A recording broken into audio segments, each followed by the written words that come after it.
Maka Bapak salamkan Allah, karena ini penyakit yang tidak terlihat, kita yang tahu bahwa kita punya penyakit ini atau tidak. Maka orang yang merasa dirinya tidak ria, saya curiga dia ada keriaan dalam dirinya. Maka tuduhlah kita setiap hari di dalam diri kita ada ria. Maka istighfarnya sudah naik pangkat, tidak hanya lagi dari dosa yang zahir, tapi istighfar berikut adalah. Baik Bapak Saudara yang bukan Allah, sebelumnya kita membahas tentang penyakit kolbu, kibr, sombong, kemudian membahas tentang hasad. Insyaallah pagi ini kita akan membahas tentang riya. Banyak orang membahas riya, tapi yang detail menurut saya Imam Ghazali. Ya, kalau diringkas di kitab ini oleh Syekh Al-Qasimi, riya itu bahasa Arab dari kata ra'a, ru'yah. Ra'a yara ru'yah, berarti ra'a itu melihat, ya. Berarti ru'yatan, penglihatan. Apa bedanya dengan sombong? Sombong itu ru'yatun nafs. Sombong memandang diri lebih dari orang. Kalau riya, ru'yatul amal, memandang amalan yang ada pada diri. Itu beda tipis antara riya dan sombong, ya. Satu mandang dirinya lebih dari orang, yang kedua mandang dirinya beramal.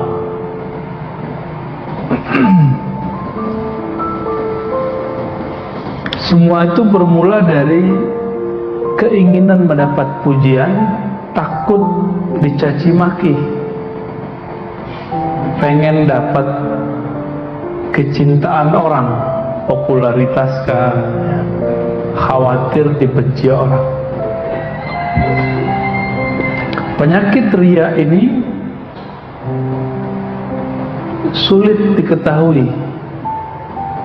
Kenapa? Dia nggak kelihatan di penampilan, penampilan sama. Dulu saya berguru ulumul Quran kepada seorang ulama dari Mesir, ya. Beliau ngajar juga di ma'had kita, Dr. Bashiri Abdul Mu'ti. Waktu itu saya semester akhir, kemudian menjadi musyrif. Namanya musyrif itu semacam asisten dosen lah. Jadi beliau ngantar beliau, jemput beliau.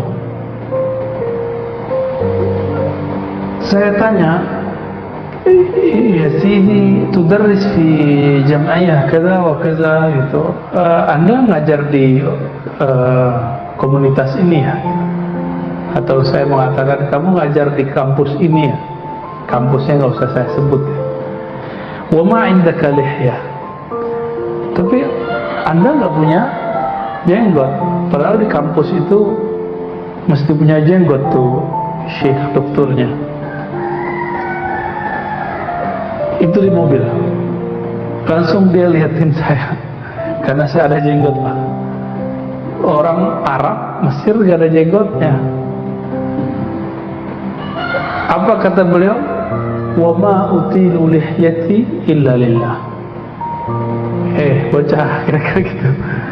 Saya nggak manyangin jenggot kecuali karena Allah, bukan karena saya ngajar di komunitas apa, di kampus mana.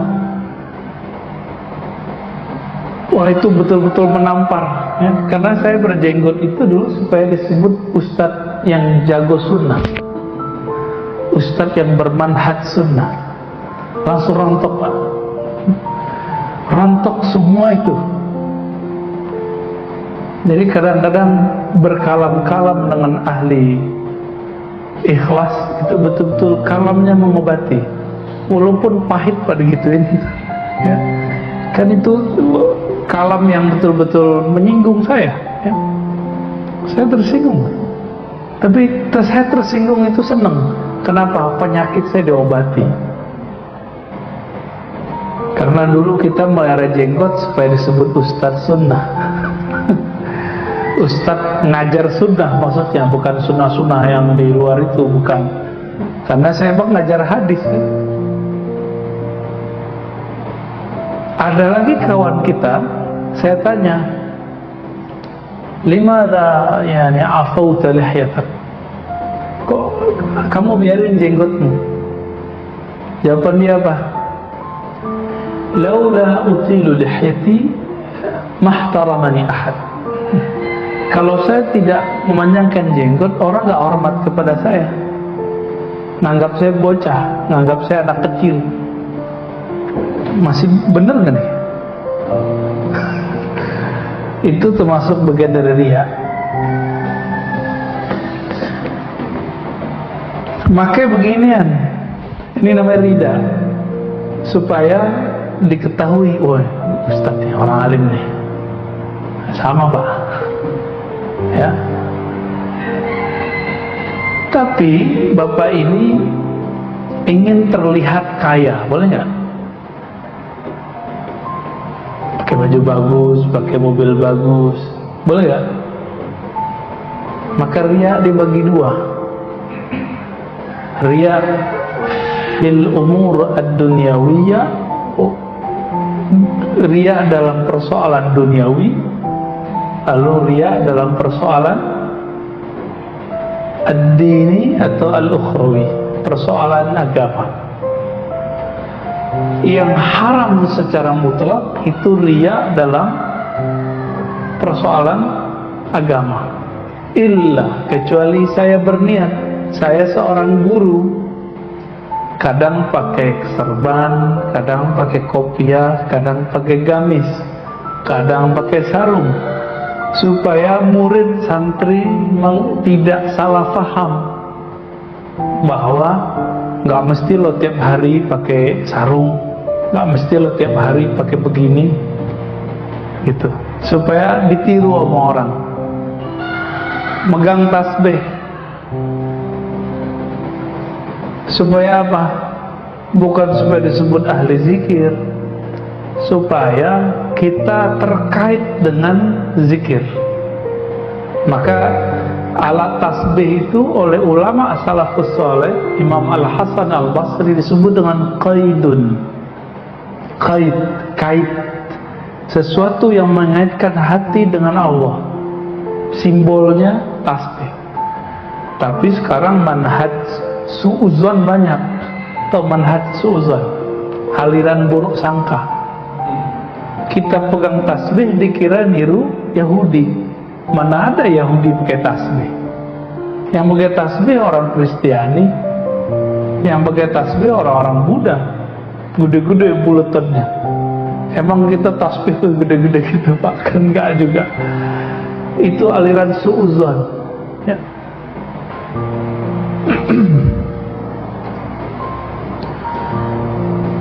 Di dalam Al-Quran, orang-orang riya itu diidentikan dengan yang suka beramal, amal akhirat, tapi tujuannya duniawi. Nah itu, jadi kalau boleh didefinisikan apa itu riya yang haram, orang yang beramal amal ukhrawi, amal agama, niatnya untuk kepentingan duniawi, baik itu popularitas, baik ingin disukai orang, dan segala macam. Maka di dalam Al-Quran, ayat yang sudah sering kita hafal, fawailul lil musallin, maka celakalah bagi orang yang, kalau terjemahan saya, yang merasa dirinya sholat, gitu, yang ingin dipandang bahwa dia orang yang sholat. Musallin, sholat itu terdiri dari gerakan, bacaan, lalu penampilan. Sholat butuh pakaian nggak? Nah ini Pak, Berarti riya itu ada perbuatan, ada bacaan, ada penampilan. Disitulah masuknya riya. Jadi di mana saja riya itu punya indikasi, dia memasuki kita pada perbuatan kita, amal ya, taat. Yang kedua, kalam, subhanallah ya, gitu. Biar disebut sebagai orang yang soleh. Lalu kalimatnya, oh subhanallah, biar disebut Islami. Islami atau Arabi beda loh. Gimana? Akhi, ukhti, supaya disebut kayaknya orang hijrah, sudah ngaji nih, sudah berubah nih. Berasa nggak Pak saya panggil ya akhi, atau saya panggil mas? Enakan dipanggil mana? Ya akhi itu kan mas sama aja ya. Akhi itu Arab, mas itu bahasa kita. Bang, dek, sama. Orang Arab sama aja. Orang Arab nyebut besar kecil seumuran itu akhi. Kita lebih lengkap. Jadi kadang bahasa Arab itu ada yang lebih lengkap dalam urusan-urusan tertentu, persoalan hukum. Itu bahasa Arab menjagonya. Penafsirannya bisa dibawa kemana-mana. Tapi dalam budaya belum tentu. Kita nyebut beras, padi, lontong, bubur, ini barangnya sama kan? Itu di Inggris sama aja, rice. Dalam bahasa Arab, ruz, urz, sama. Maka dalam budaya kita lebih kaya sebenarnya. Kita manggil orang yang gede mas, orang yang kecil dek.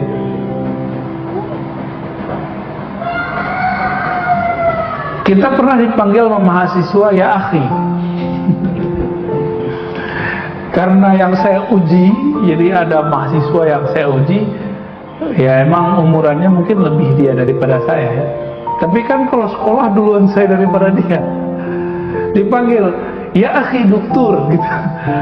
Ya kita senyum aja, karena kebiasaan dia manggil orang ya akhi, ya akhi. Padahal Nabi mengatakan laisa minna man lam yahtarim kabirana, bukan bagian dari kami yang tidak menghormati orang yang besar, menyayangi yang kecil. Orang besar itu ada yang umurnya biologis, ada yang ilmunya, ada yang angkatannya, senioritas, junior, ada yang pangkatnya, ada yang karismanya. Ya tergantung yang mana kita hormati dia. Dosen saya sekarang jadi apa sekarang? Jadi dia cerita, dulu ada teman kamu manggil saya pakai antum-antum gitu.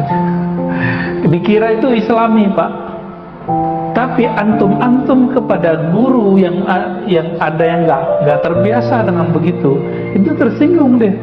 Kalau saya kan biasa digituin, ada ente itu biasa digituin. Mau dia besar kecil mengantum-antumkan kita biasa. Tapi ada orang nggak biasa digituin. Maaf Pak, antum di mana? Nggak pernah dibalas lagi sama dia. Masa saya diantum-antumin? Antum itu kalau bahasa Arab kan kamu. Lu di mana gitu? Kalau bahasa Arab kan nggak begitu. Kalau emang mau pakai Arab nih, kita ngomong ke dosen, nggak begitu. Ini kan lucu. Pakai Sayyidina nggak boleh Pak. Tapi kalau orang Arab Saudi yang bermanhaj Salafi itu nyebut syekhnya Fadilatul Ustaz, Fadilatul Syekh. Apa arti Fadilatul Syekh? Yang terhormat,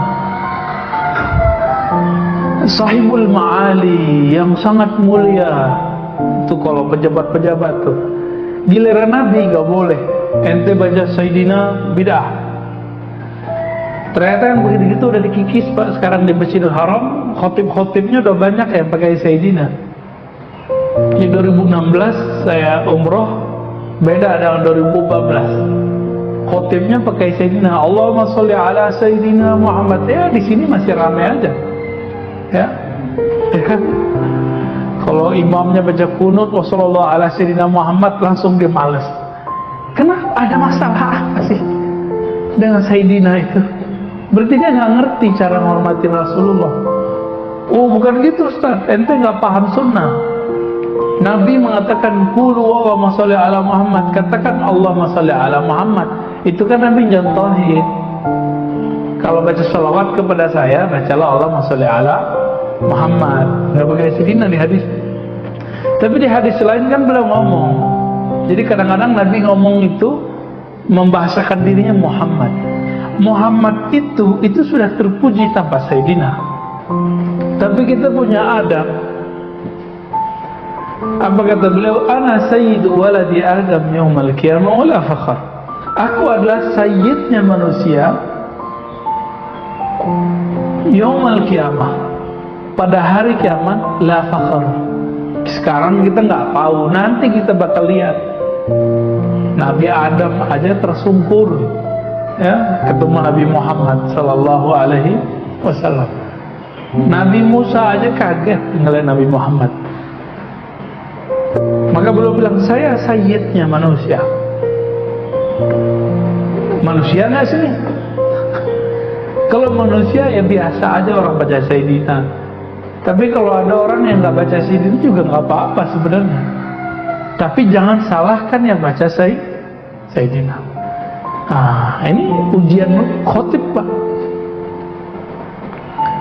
Jadi kalau pas sholawat nggak mau baca Sayyidina, kenapa? Ada 1-2 orang di antara jamaah itu menurut dia ini anti Sayyidina.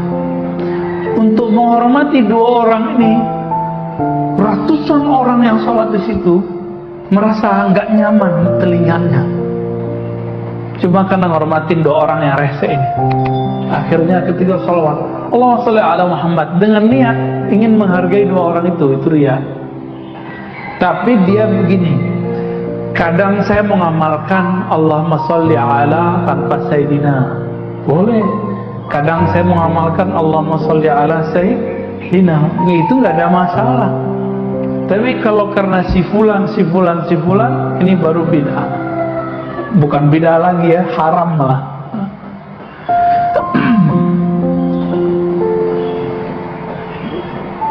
Jadi tadi ada perbuatan, ada perkataan, ada penampilan. Nah yang paling banyak kena itu di kalam. Ya zaman-zaman sekarang, Masya Allah, ya akhi, supaya disebut apa tadi? Islami. Itu bukan Islami, itu namanya apa? Arabi, ke-Arab-Araban. Beda ke-Arab-Araban dengan keislaman. Islam itu agama adab. Adab itu sesuai dengan tradisi kita. Kecuali orang yang ngerti bahasa Arab, ya. Jadi saya mengimbau teman-teman yang lagi semangat nih di roh belajar Islamnya, tidak usah mengarab-arabkan gaya kalam kita. Berkalam seperti biasa. Kecuali lagi kursus, ayo pakai akhi ukhtian kita. Ya, kita layani bahasa Arab, mau berapa jam juga bisa kita layani ya. Nah, fawailul lil musallin, maka celakalah bagi orang yang merasa dirinya sholat, ingin dipandang bahwa dia sholat.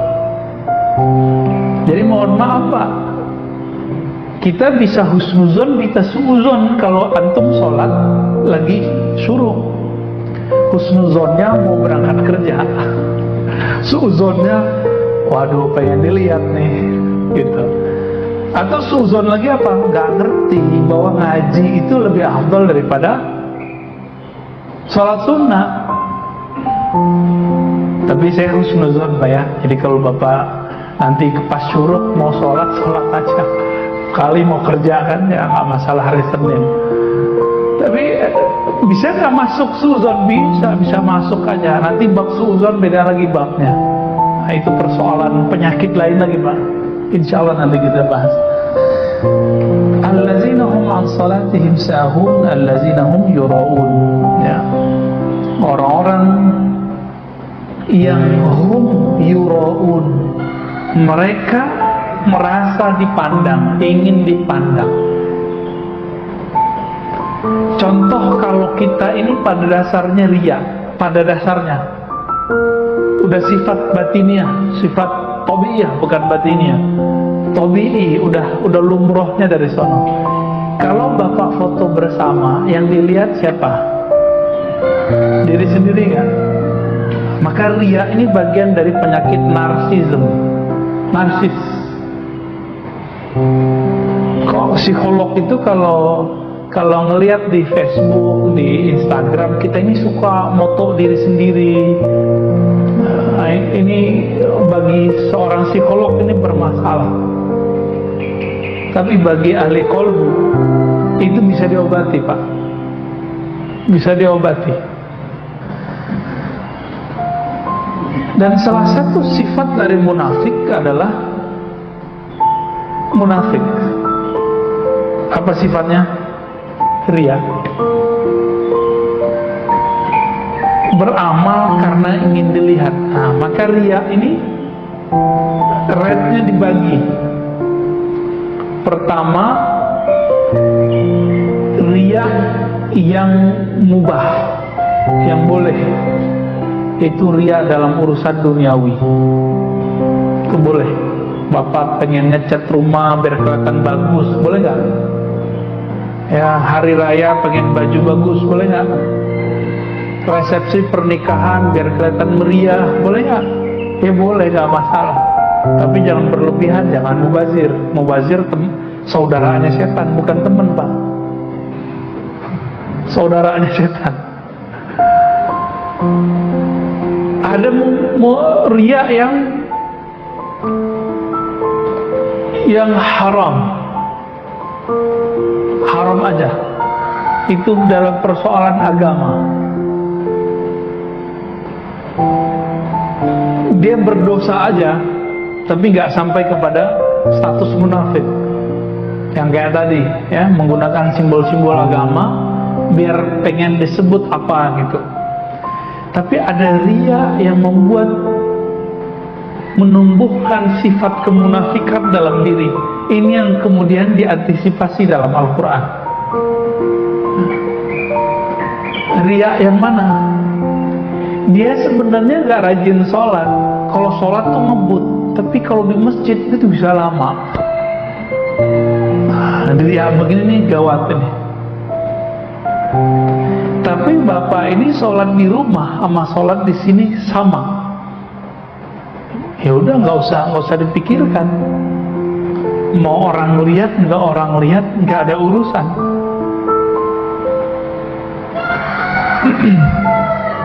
Jadi yang nomor 3, riya yang mana? Dia menzahirkan sesuatu yang bukan dirinya. Itu yang disebut munafik bermuka dua. Munafik itu kan bahasa Arab. Itu artinya binatang yang masuk ke satu lubang, tapi dia keluar lewat lubang yang lain. Jadi orang ini punya dua karakter. Kalau ketemu yang ini, nanti karakternya apa? Ketemu yang lain, karakternya berubah. Ya. Kalau kita baca Quran agak keras sedikit, atau berzikir subhanallah agak keras sedikit, ada bisikan nggak Pak di hati? Kencengin dong biar kedengeran sama orang gitu. Nah, Bapak sadar ya? Berarti kita bisa berdialog sama diri kita sendiri dan bisa berdebat. Kata-kata hati, kamu nggak usah perhatiin orang, biarkan saja orang itu, benar nggak? Nah, ini yang masih lemah nih, kekuatan yang ngomong itu masih lemah. Yang masih kencang yang mana? Yang bilang, baca dong depan orang, ya, biar kelihatan soleh. Tapi ingat juga, ada riya yang tampak ada riya yang tidak tampak. Riya yang tidak tampak itu meninggalkan satu amalan yang soleh supaya disebut ikhlas. Nah, ini lebih bahaya, Pak. Jadi ada riya dibalik keikhlasan. Contohnya nih, bapak ini udah nggak mau pakai tasbih, bukan karena takut disebut ahli bid'ah, takut disebut riya. Nggak mau pakai tasbih karena takut disebut riya. Berarti pengen disebut apa? Pengen disebut ikhlas. Itu riya juga tuh. Nah, ini riya yang paling bahaya. Itu yang tidak bisa dibersihkan pakai paradigma ngaji begini. Dia harus pakai zikir. Zikirnya harus lebih kencang. Zikirnya dua aja, la ilaha illallah dengan ismul jalalah Allah Allah. Nah, la ilaha illallah banyakin, Pak. Karena zikir Allah Allah itu harus ditalkin. Kalau la ilaha illallah kan udah dapat dari kecil, zikir aja. Bedanya sekarang dikasih makna. Tidak ada yang memandangku kecuali Allah. Aku tidak beramal kecuali karena Allah. Itu maknanya la ilaha illallahnya. Itu cara ngobatin diri.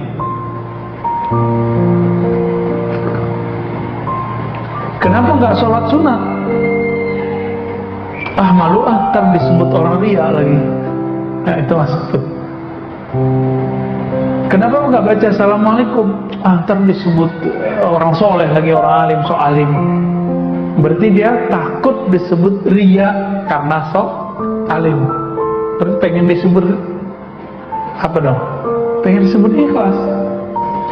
Jadi riya di dalam keikhlasan itu dia. Tarkul amali khawfar riya riyaun. Begitu kaidahnya. Meninggalkan satu amalan karena takut disebut riya, itu adalah riya yang tersembunyi dalam keikhlasan. Nah, ini lebih berbahaya, Pak. Dan itu harus dibenerin, ya.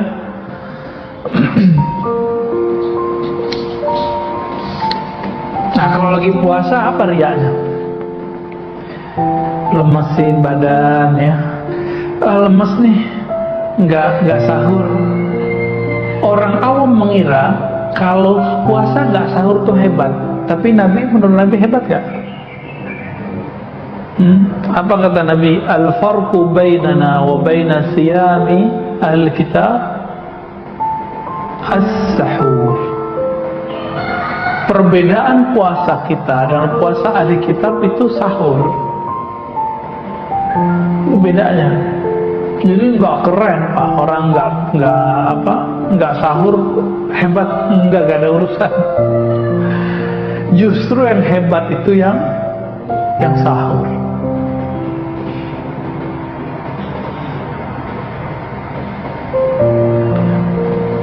Ada riyanya ahli agama, tokoh-tokoh agama, pengen dibantu orang. Gimana caranya?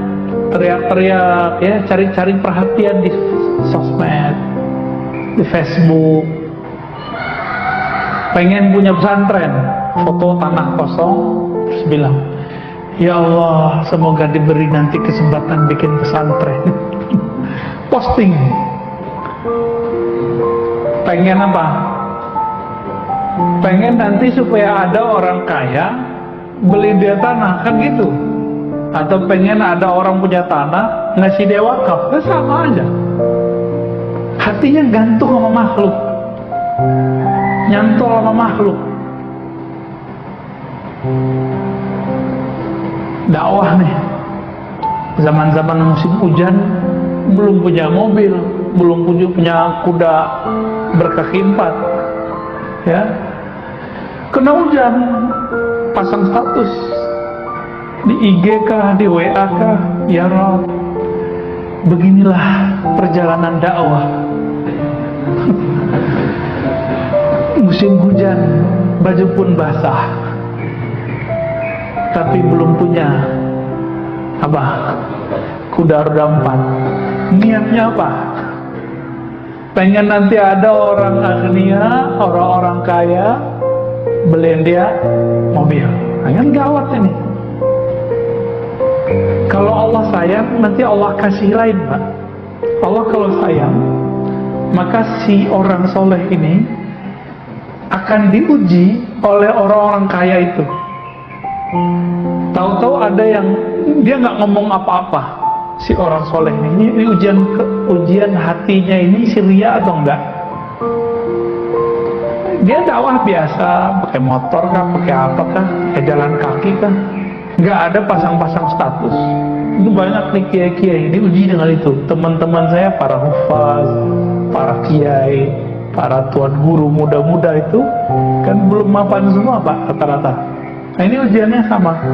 Tiba-tiba ada orang kaya datang, Ustadz tinggal di mana? Oh, saya ngontrak di situ. Oh, ntar bulan depan kalau ada ini saya beliin rumah. Wah, ini kalam-kalam yang betul-betul ujian, Pak. Oh, Ustadz pakai motor ya, nanti saya beliin mobil. Nanti. Nah, ini ujian dia nih. Orang kalau udah ngomong begini, jangan pernah percaya. Ini kepada aktivis keagamaan nih, kiai kah, ustadz kah, santri kah, jangan pernah percaya. Itu ujian sengaja Allah kirim. Biasanya mau ditunggu sampai kapan aja itu nggak ada datang. Biasanya kalau Allah lagi nguji. Tapi kalau Allah ingin kasih istidraj, zahirnya nikmat, batinnya adalah jebakan, itu langsung dikasih, Pak. Itu berarti Allah nggak sayang sama orang ini. Tapi kalau Allah sayang sama orang ini, diselamatin hatinya. Ditunggu sekian bulan, bahkan setahun nggak ada tuh orang tuh datang. Ya dulu kiai saya juga cerita gitu. Bangun rumah dinas untuk para dosen, para ustadz, ya. Untuk Mahat Ali ini kan sebatas setara dengan kampus S1. Maka dibangunkanlah rumah dosen. Berkalalah seorang agnia, orang kaya nih, konglomerat, bikin hati melarat. Apa kata dia? Tat, tenang Tat, ini rumah berapa duitnya? Zaman-zaman itu masih 250 juta. Zaman itu tahun 2006. Itu udah dapat 2 tingkat tanpa tanah, Pak, ya. Ditunggu-tunggu sama beliau 2 tahun, la kalam wala salam. Sesekali beliau sapa assalamualaikum, nggak bilang apa-apa, rumah udah jadi. Sama kontraktor udah utang. Itu ujian kiai saya tuh. Akhirnya beliau belajar juga di situ, nggak boleh gantung sama orang, nggak boleh. Teman saya ngeredit rumah, datang orang kaya, hafiz, Mbak, Ustadz. Saya lihat beliau sangat tulus kalau ngajar. Nggak tahu isi hatinya ya, cuma kan kelihatan penangan kita begitu. Karena ada seorang ibu-ibu kan gampang ternyuh ngelihat Ustadz ini berjuang. Ustadz, ini rumah masih kredit ya? Oh iya, nanti saya bayarin Ustadz. Berapa bulan lagi, berapa tahun lagi, nanti saya bayarin semua. Udah 3 tahun ditungguin nggak ada, Pak. Ya, saya tepuk-tepuk orangnya. Sabar ya. Kalau ada orang begitu, Allah sayang sama ente. Kalau Allah nggak sayang sama ente, ente dikasih. Nanti hatinya orang yang hafiz Quran, kiai ngajar sunnah, kiai punya pesantren, nggak lagi bergantung kepada Allah Samad, tapi bergantung kepada orang yang kaya, konglomerat itu.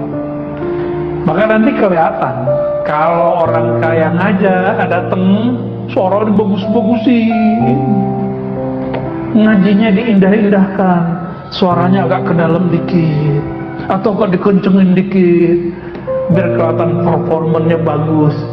Enggak, itu bohong semua itu. Ya. Cari muka. Maka efek dari riya ini cari muka. Dan makhluk yang suka cari muka itu si guguk apa si monyet? Si monyet, Pak. Ini kalau bapak ini batinnya kuat, itu kadang-kadang muka orang tuh berubah kayak monyet, kelihatan sama kita. Nah, saya kadang-kadang berdoa supaya nggak ngelihat itu. Namanya kasyaf, ya. Kadang-kadang berubah kok mukanya. Dari satu sisi, wah, kenapa berubah nih mukanya, muka ini kiai ini udah nggak kayak manusia, udah kayak gugup, nyala terus. Ada yang kayak monyet, dia cari perhatian terus. Ada yang kayak kucing gitu Pak, cari perhatian juga tuh kan. Kucing sama tuh, tapi makan tuh nggak pernah kenyang si kucing, nggak pernah dia bersyukur. Kucing kan begitu.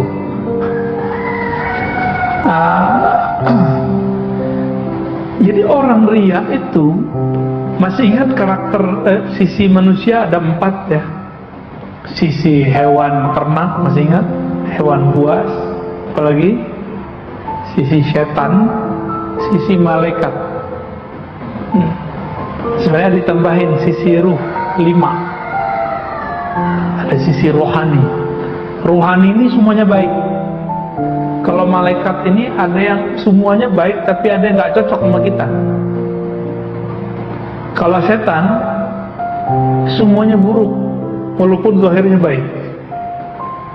Kalau hewan buas itu ada baik, ada buruknya. Marah itu ada saatnya nggak baik, ada saatnya buruk. Apalagi sisi hewani. Hewan yang mana nih? Biasanya hewan-hewan yang ternak ini. Jadi orang riya ini turun pangkat dia. Kalau nggak buas, kalau nggak ya ceramah nih. Ini sekarang kan lagi rame. Ini mohon maaf, saya secara fikih agak sedikit berbeda pemahaman dengan beberapa pergerakan. Ya mohon maaf. Ini bukan karena kita kenapa-kenapa. Ini bukan persoalan liberal gak liberal. Ini masalah paradigma memahami fikih. Ada orang berceramah bulan puasa, ayo kita tutup rumah makan. Ini kemungkaran. Ada yang nggak Pak tutup rumah makan, tapi Indomaret dibuka? Ada nggak? Lebih ngiler ngelihat air dingin di kulkas atau melihat rumah makan warteg-warteg? Dan di dunia ini, di Jakarta aja yang mayoritas Islam, itu ada nggak orang yang nggak puasa? Anak kecil kah? Perempuan haid kah? Orang sakit? Musafir? Orang kafir? Non-muslim? Mereka kan nggak puasa. Terus kalau ada rumah makan ditutup, mereka mau makan di mana? Apalagi orang-orang di perkotaan punya tradisi tidak memasak. Benar nggak? Jadi orang ini ada cara berpikir fikihnya nggak jelas, lalu dipakai ketidakjelasan itu dalam bab amar ma'ruf nahi mungkar supaya disebut ustadz ahli nahi mungkar. Kalau ceramah tuh berapi-api, kita tutup supaya disebut ustadz yang tegas, kalem-kalemnya, masya Allah. Tapi niat di hatinya apa? Pengen disebut ustadz ahli nahi mungkar. Bagus menjadi ustadz nahi mungkar, bagus. Tapi kalau terbesit di hati pengen disebut ustadz ahli nahi mungkar, ini riya juga. Teguh segala biar disebut ustadz tegas, sama aja. Dan ini wasiat untuk diri saya sendiri dan untuk para dai. Sekarang ada satu penyakit yang dijadikan sebagai sebuah pakaian atau karakter bagi para pendakwah. Padahal itu bukan miliknya dai, tapi itu miliknya artis. Apa itu? Branding. Branding diri. Branding itu ilmu apa Pak? Ilmu dakwah apa ilmu marketing? Ya marketing. Emang orang dakwah jualan? Jadi sekarang orang nge-branding dirinya, Ustadz cinta lah, dulu ada muncul ya. Ustadz apa lagi? Ada ustadz dengan gaya tertentu, gelar-gelar tertentu, sebutan-sebutan tertentu, baju-baju tertentu. Kalau pengen misalnya biar ini niatnya supaya orang fokus, boleh. Warna tertentu, silakan. Kalau niatnya ingin membuat suasana baru, nggak apa-apa. Tapi kalau ingin populer dengan nama itu, dengan karakter itu, ini bagian dari riya. Orang yang riya itu, jika amalnya amal agama, dia dapat apa yang dia niatkan di dunia, tapi habata ajruhu, begitu disebutkan ya. Tapi amalnya gugur semua. Ya paling-paling nanti dia akan dikenal sebagai Ustadz Fulan, Ustadz A, Ustadz B, Ustadz Amar Ma'ruf. Kalau ini Ustadz Nahi Mungkar, Ustadz Serbanan, Ustadz Habiban. Pengen disebut dengan gaya-gaya begitu. Bapak itu menghormati orang dengan pakaian atau dengan ilmu yang ada di dadanya. Awal-awalnya pakaian, bener ya? Biasanya perbedaan ustadz dengan gak ustadz kan, kalau biasa ustadz bawa gini, ya gak? Ya, bener gak? Tapi kalau dia berkalam, wah kayaknya bukan ustadz deh, bisa jadi kan? Wah kayaknya gak cocok deh, bisa begitu kan? Berarti orang hebat gak hebat bukan karena dia punya. Maka kita kasih tahu kepada diri saya sendiri dan para pendakwah, jangan sibuk dengan performan penampilan zahir. Ya. Aslih qalbak, perbaiki itu kolbu. Kalau udah bener kolbunya, apapun penampilannya nggak mesti begini, nggak mesti pakai kopiah, pasti kalamnya enak didengar. Ya. Maka kebalikan dari orang-orang sok ikhlas tapi riya ini, ada namanya kelompok malamatiyah. Pernah dengar malamatiyah? Malamatiyah ini kata lama yalumu, orang yang tidak pernah menyimpan keburukan dalam dirinya, niat buruk. Dia niatnya pengen terkenal, tapi dengan penampilan religius, beramal-amal ukhrawi untuk popularitas diri. Dia nggak ada itu. Dia orang malamatiyah. Tetapi walaupun di kolbunya tidak ada kebusukan, kekotoran, dia tidak pernah menampilkan kebaikan. Nah itu orang malamatiyah. Ini kebalikan dari riya. Nah ini agak berat Pak. Orang begini gak banyak di dunia ya. Dan kita biasanya akan diuji terus sama orang begitu. Kadang-kadang ngerjain kita Pak, ngerjain lagi sholat di masjid, di depan dia berisik. Nah biasanya ustadz-ustadz yang membrand dirinya mengamuk sama dia, padahal targetnya bukan itu. Targetnya apa? Kita selama sholat ingat siapa? Ingat Allah atau merundel hatinya? Berisik amat, itu munafik di luar masjid tuh gitu. Lagi sholat hatinya memupuk kebencian. Ini hati juga tanda sholat gak khusyuk. Berarti Allah Akbarnya palsu gak? Yang munafik siapa? Jadi kalau ini kejadian jangan terganggu Pak. Mau di luar ini ada musik kenceng-kenceng nih, kalau mengkolbunya khusyuk, di sini tetap khusyuk. Nanti bab nahi mungkar lain cerita. Ya itu bab yang tersendiri. Ada babnya di sini. Nah, ada etikanya segala macam. Insya Allah nanti kita sampai di sana. Maka Bapak seramakan Allah, ini sangat banyak tadi ya. Riya ini lebih berbahaya daripada penyakit zahir, lebih bahaya daripada kejahilan, lebih bahaya dari semuanya itu. Nah, dia bibit kayak kanker yang nggak terlihat. Semakin besar amal seseorang, semakin banyak kuantitas amal seseorang, dia semakin gede. Semakin tinggi ilmu seseorang, dia akan semakin parah. Maka ini harus dibersihkan benar-benar. Dan Nabi menyebutnya dengan asyirkul khafi, syirik yang tersembunyi.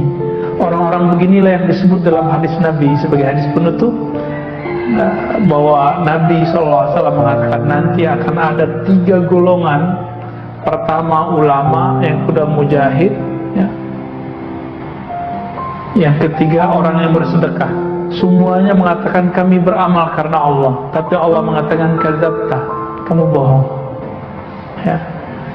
Yang berjihad ingin disebut orang yang berjihad. Ini gerakan-gerakan tahun-tahun sebelumnya kan bagus-bagus, ya. 2016 berapa coba, ya, ngumpul 212. Terus teman kita posting, saya malu 10 tahun nanti jika tidak ikut aksi bela Quran, nanti anak cucu saya akan mempertanyakan, kemana Abi 10 tahun yang lalu? Quran dihina, Abi tidak. Maka dia mengatakan, saya karena malu nanti akan ditanyakan generasi berikut, saya ikut. Itu brainwash, Pak. Brainwash lewat sosmed. Dia mau bela Quran bener nggak? Tapi niatnya bener nggak? Nggak bener. Itu gerakan paling rapi. Nggak ada sampah, Pak. Rumput nggak diinjek. Difoto sama teman kita, diposting. Inilah Islam itu indah dan bersih, supaya orang non-muslim melihat bahwa Islam itu indah dan bersih. Loh, kita bersih dan indah bukan mau dilihat orang non-muslim. Jadi dia masuk ke dalam bab-bab seperti ini. Bahaya nggak?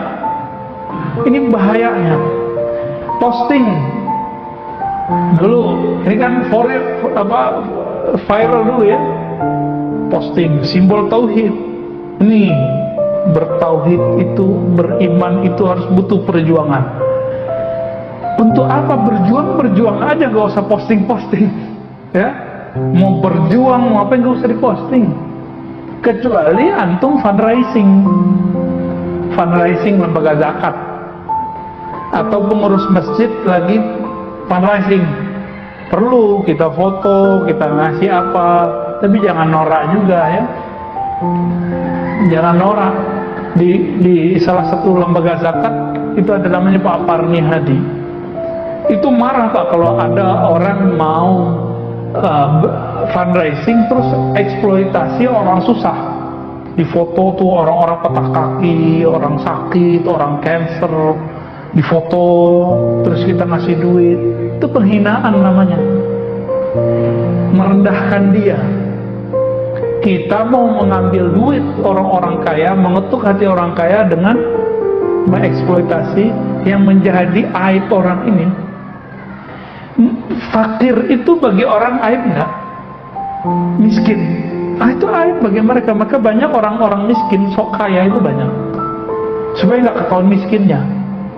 Orang sakit tuh malu ketahuan sakitnya, kecuali dia mau cari perhatian biar dapat duit. Itu lain cerita, ya. Maka Bapak selamatkan Allah, karena ini penyakit yang tidak terlihat. Kita yang tahu bahwa kita punya penyakit ini atau tidak. Maka orang yang merasa dirinya tidak ria, saya curiga dia ada keriaan dalam dirinya. Maka tuduhlah kita setiap hari di dalam diri kita ada ria. Maka istighfarnya sudah naik pangkat. Tidak hanya lagi dari dosa yang zahir, tapi istighfar berikut adalah istighfar dari dosa batin, dosa yang gak tampak.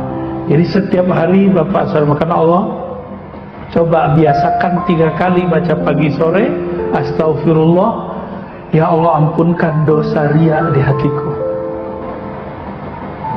ya Allah ampunkan dosa sombong di hatiku, ya Allah ampuni dosa semua penyakit hatiku. 3 kali, Pak, minimal pagi sore, pagi sore. Lebih afdol jika dibaca sebelum tidur. Lebih afdol lagi kalau ditambah ketika kita tahajud malam hari. Itu cepat sekali bersihnya. Jadi harus diistighfarkan. Itulah pembersihnya. Lalu kalau sudah diistighfarkan, dia harus diharumkan. Apa pengharumnya? Zikir kolbu. Maka dimanapun kita berguru, kalau ada ahli zikir kolbu, ambil zikirnya, pelajari. Zikir kolbu itu mata dipejam, lidah dikunci, mulut ditutup. Lalu yang berkalam cuma kolbu yang tadi punya penyakit ria dilatih supaya dia menyebut nama Allah tidak merasa dipandang oleh makhluk, tapi yang mandang adalah Khalik. Jadi ria yang boleh itu ria kepada Allah, tapi nggak ada istilah begitu. Namanya ihsan, menyebut nama Allah dan meyakini Allah mendengar kita menyebut namanya. Allah melihat bahwa kita membaca namanya. Nah, ini baru namanya ihsan. Semoga kajian ini diridhoi oleh Allah.